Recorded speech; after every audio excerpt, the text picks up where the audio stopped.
Yeah, so hi everyone, and God's given us a beautiful day today, so thank you for all coming out. I think this is awesome. Of course, we want our numbers to grow, but this is a great start, and great job to Elton and all the staff and crew who made this happen. Some of you know me, some of you don't, but for those who don't, Jeremy Pellico. Some of you know me as Jay, and I'm a father of two, and where you may have seen the name before, I ran in the last federal and provincial elections, and I think it's important to note that legislating, upholding, making, and changing laws, it depends on who's representing you. So whether you showed up, didn't show up to vote, next time around, please show up and vote. Please educate yourself on who you're voting for, because what happens in Parliament rolls downhill to you. And you can determine whether that's going to be a good or a bad result. And so I just really encourage you to be engaged in that process. But more to the point of today, I became involved with Parents and Parents' Rights through Elton, and he, I guess, through some of what was going on, the book, so on and so forth. So I was happy to jump in the fray and help. I did speak at, or attempted to speak at, the Greater Essex County District School Board, and the few times that I did, so the first time I was able to speak through and told them basically, you're accountable to the Ontario public, you're accountable to parents, and you have an obligation to protect these children. When that video was posted, they took out the part that said they were accountable. Then we challenged them on it. I had a friend who emailed. They reposted the video. To their credit, they put back the full version, and hopefully they had a second look at the fact that they are accountable for protecting children.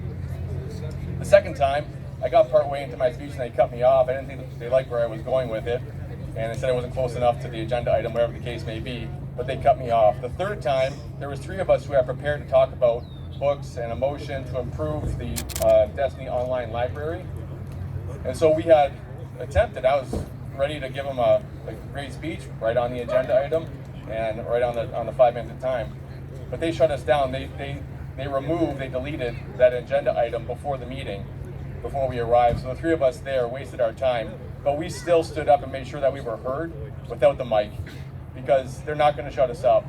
And I think, like what you've already heard, is that we need more voices. Numbers do matter, and the decisions that happen with the Supreme Court all the way down to your school board, they look at what happens in culture. It matters what people are doing, what people are thinking, how people are commenting, what people are posting. They are watching you. And so, and okay, maybe that sounds a little big brother, but the point being that they are checking the temperature of what's happening socially within Canada. And if you're involved and if you're engaged, you can turn that dial, and we need to dial it all the way up to 10 plus. It needs to happen now, because time's running short. They're messing up kids, and they're messing up our generation, what's happening now, and they're messing up future generations in so many levels, but especially with our children.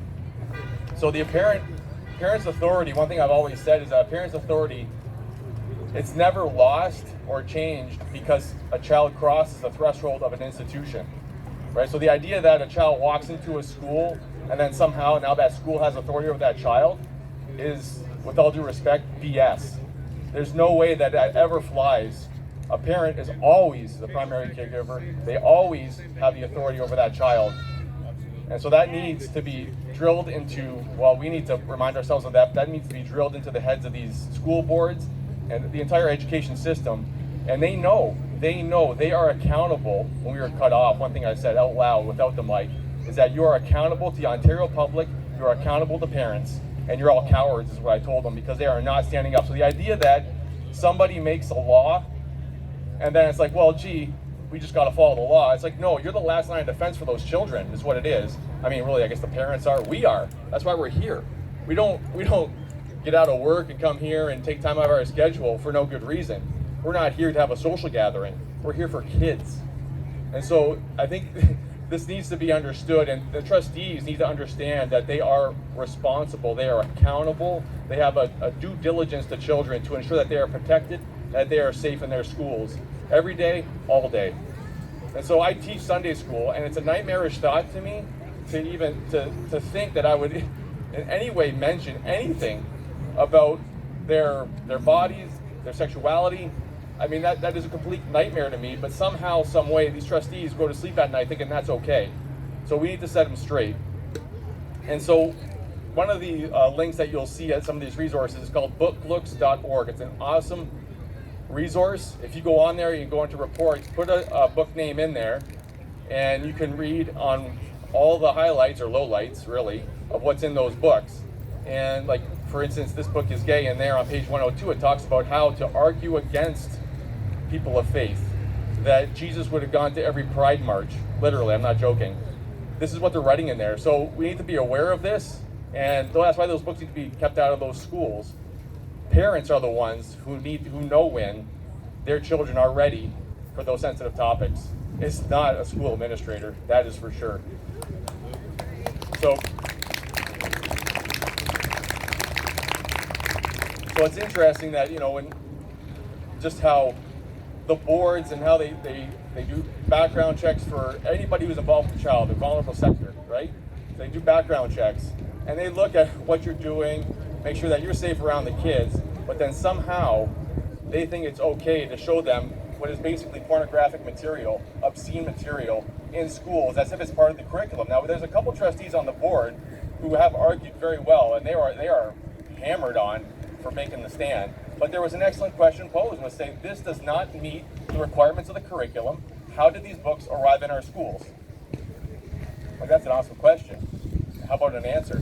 I think we're still waiting for that answer, because they don't have a good answer. They can't answer well to that, because you can't put this crap on the shelves in libraries of schools and say it's okay.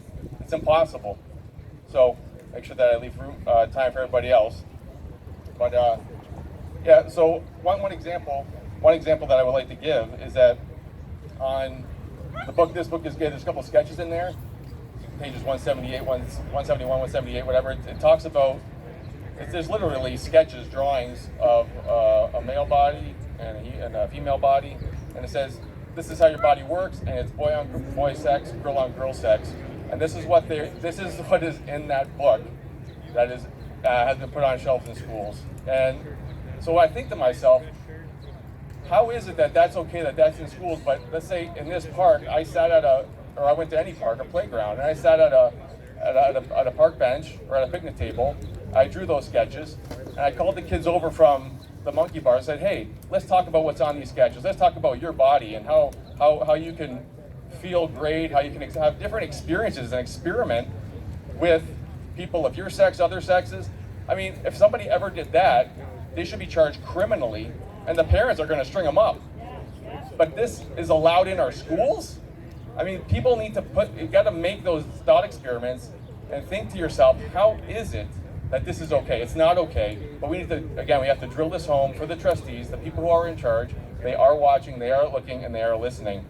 So numbers do matter, and we need to say this out loud. So like what you heard Patsy just say, she read from the book, we need to say it out loud. You need to say what is on your mind, what's in your heart, and you want to protect kids. Being quiet, keeping it within the four walls of your home or the four walls of your church or your place of worship is not good enough.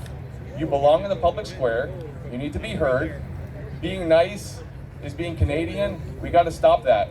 That is not. Be good. Go out and make your voice heard. Stand up for these kids, and make sure that the generations to come are not going to be thrown into a immoral gutter by loser legislators. And it depends on you. So spread the word.